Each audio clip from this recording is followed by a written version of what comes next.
everyone, this is Jack with a new series I'm going to be doing called Adventures in China. I'm going to be doing a weekly video of my experiences, what it's like living here, eventually talk about why I moved here. And I just want to say sorry for the buzzing. I still haven't received my microphone from California yet, and I apologize that the editing's not perfect.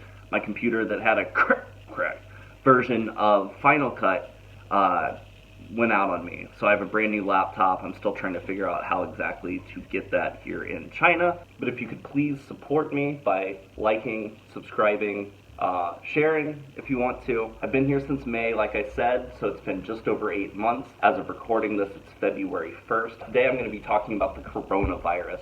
That's all that anyone's talking about here in China. This video is not going to be really about the news.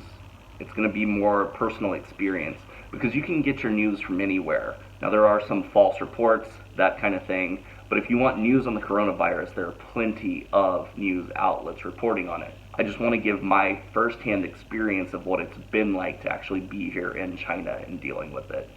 It's been absolutely crazy here. It's really hard to describe exactly what it's like. So it was the Spring Festival here is what they call it. That's Chinese New Year.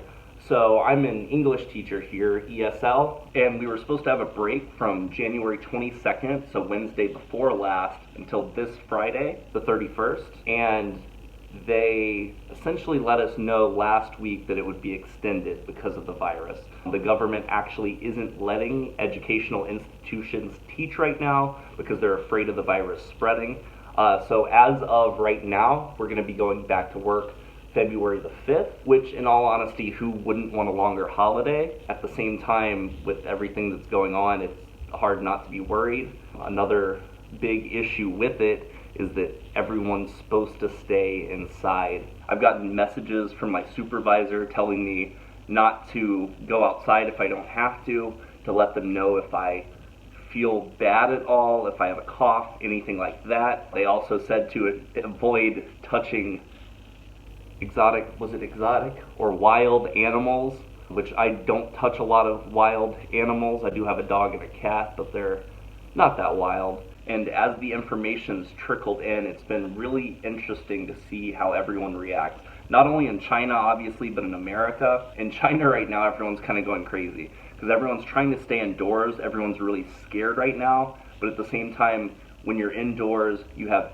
absolutely nothing to do. You can watch videos. I've been doing some writing, working on some music, but I live alone other than my dog and my cat, so it's really difficult just to sit inside and wait and be scared. A lot of people think that it's being hyperbolized. In some ways I do understand where they're coming from, but at the same time, if it weren't being hyperbolized the way it is, the outbreak might be that much worse. I don't know if you guys know this, but during Spring Festival at this time in January, in that week, it's the largest human migration in the world. That means the most people travel from this place to that place to this place. So the timing of the virus is also extremely interesting because everyone is trying to travel right now. One of my friend's wives had to travel not because of the holiday, but because her uncle passed away, and then she got stuck in the city that she went to the funeral in, and so she was not allowed to come home.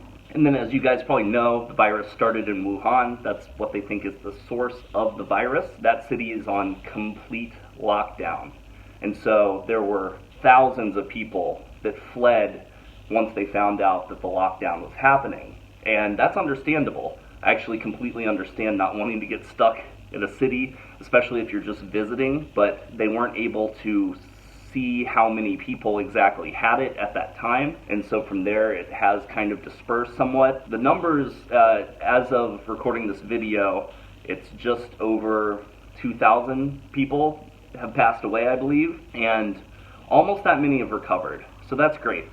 But at the same time, saying as many people recover as actually pass away from the virus, it's almost like, you paralyze your spine in a car accident, and the doctor says you have a 50% chance of walking again. You just don't want to paralyze your spine. You want to be careful. You want to avoid it if you can. And so I actually admire the Chinese government for the precautions that they're taking. Also, something that's big in China is saving face. That essentially means not looking bad to other people. In general, not looking bad in public, not embarrassing yourself. I see it with my students a lot. It's very important for them to stay in a high social ranking. That's kind of why I believe they've squelched a lot of the foreign flights, because they don't want to be responsible for this. They don't want it to look bad on China. And if you think about what you've seen on social media, that kind of thing, a lot of people are taking it as a joke, but a lot of people are like, oh, China, of course, the virus from China. And they don't want to be that country that spreads the virus to the rest of the world. And myself, I actually just found out as of yesterday, I was supposed to travel to California, to America, finally get to visit, from February 22nd to the 27th, so coming up in like 3 weeks. And I found out yesterday that my flight has actually been canceled. American Airlines, at least, has canceled all flights indefinitely up through March 27th. So I had debated with myself whether or not I should leave in general. I had a fear of being able to leave, which has now become the reality. And I also had a fear of not being able to come back just because of everything that's going on. In a way, it's nice to know that that is what it is. So full refund, cancel the flight. I had to cancel my plans, which I think is probably for the best. But at the same time, I don't know when I'm going to be able to visit again, when all of this is going to end. So like I said, our school postponed everything till February 5th, next Wednesday. But as of next Wednesday, we're not even going to start teaching classes again. We're just going in for office hours. They've told us they're sanitizing the office, taking all necessary precautions. But the government hasn't told us yet when we can actually start teaching class again. We've talked about doing online classes, which would be great. I would hate for my kids to get behind. I teach mostly 3 to 5 year olds. One class is 7 to 8 year olds, but they need to continue to practice and continue to learn. So I do like the idea of teaching online classes, but since our classes are so interactive, it's hard for me to picture exactly what that would be like. I was supposed to make videos for my teacher assistants, for my TAs to send out to my kids and my parents, because we know that they're all waiting for news. They know that we can't teach, but we do want to provide them with some kind of information. So I made this video for them to send on WeChat, which is the biggest social media platform in China. Hi, this is Jack, a foreign teacher here at Jinzhou. In this difficult time, I hope you and your family are safe and doing well. Remember, I stand with my students' parents, Jinzhou, and China. In the words of the late, great Kobe Bryant, everything negative, pressure, challenges, it's all an opportunity to rise. Thank you. And I just wanted to have you guys check out the translation. My name is Mr. Jack, the foreign teacher at Jinzhou. In this difficult period, I hope you and your family healthy and safe. Remember, I stand with the parents of the students in Jinzhou, China, to the great Kobe who once said, any difficulty is an opportunity for an erection. Which seems kind of, I guess, if you're talking literally, you can erect a statue, but it seemed a little odd to me. But despite being locked down, I have gone out a couple of times on New Year's Eve. We shot fireworks.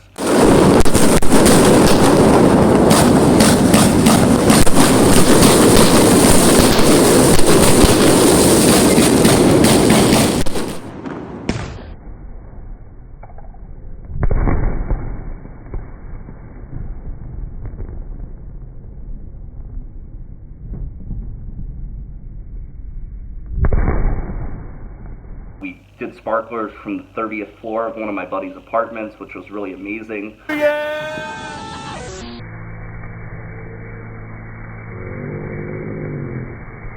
That was really, I mean, it was about a week after everyone started talking about the fact that this was going to be a big deal, but it was before a lot of the precautionary measures were being taken. And so we were able to go out to a restaurant, shoot fireworks.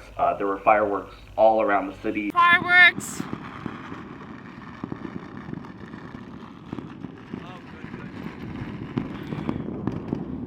But it was at that time that people started wearing gas masks a little more. We did have a little game dumpling night that was very low-key at one of my friend's apartments. A lot of people were more afraid to go out in public. And then 3 nights ago, one of my friends is friends with the owner of a restaurant, And so he convinced that man to open up for us, which was absolutely awesome. It was just me and a couple of my friends. And if you think about it, if the owner of the restaurant didn't want to open, he wouldn't have opened.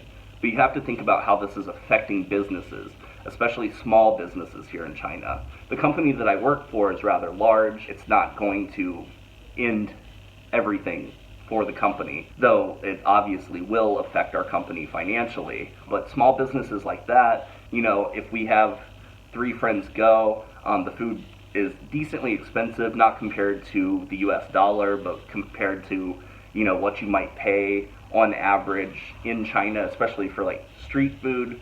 So this restaurant's a nicer restaurant.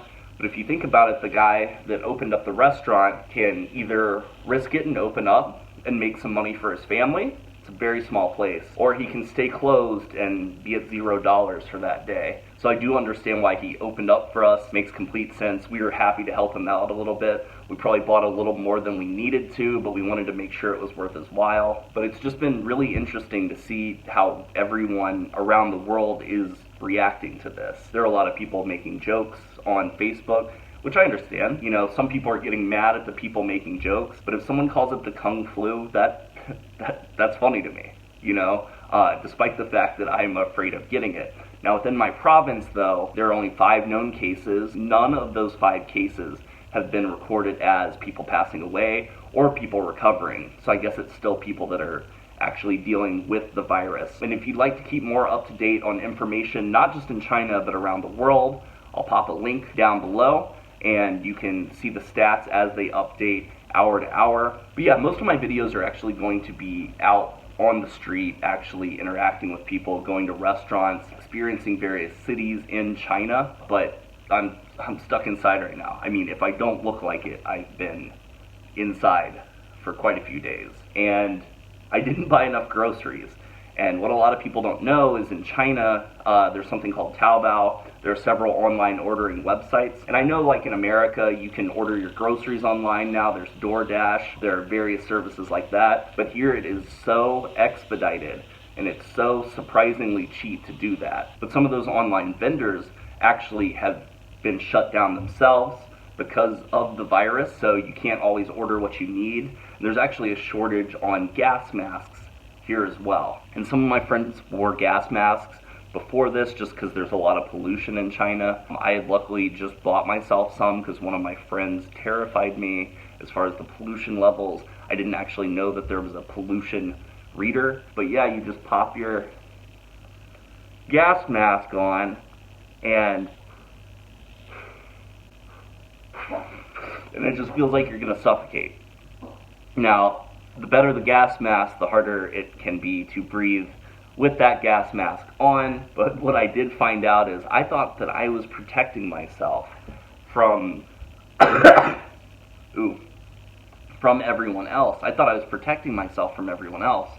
But essentially this is protecting everyone else from you more than anything. There are certain places that you can't get into right now without a gas mask. As of 2 days ago, they shut down all supermarkets throughout the city. I'm not sure if they were doing an inspection there or if it was just precaution. And then in the building that I work at right now, there are other businesses. And my friends have told me that there are 2 guys at the door who put a thermometer to your head as soon as you're walking in the door, scan your temperature, and if your temperature is not adequate, if it's not a normal temperature, then they will not let you in the building. So of course this begs the question, where are we going from here? I've heard it's very unlikely that anyone is going to start classes before the end of February. Obviously, where are we going from here? I'm stuck here in China, my flight's been canceled, but I just think that people need to keep somewhat of an open mind about everything. If this flu, if this pneumonia wipes out the entire world, then it wipes out the whole world. But China is doing everything that they can to make sure that that doesn't happen. And so yeah, I just wanted to update everyone on what it's actually been like being a person living in China, especially someone who's a foreigner. My town actually has 3 million people in it, but it feels like a small town. If you go to places like Beijing, Shanghai, then you really actually understand the difference. 3 million sounds like a lot, but it feels like a really small town.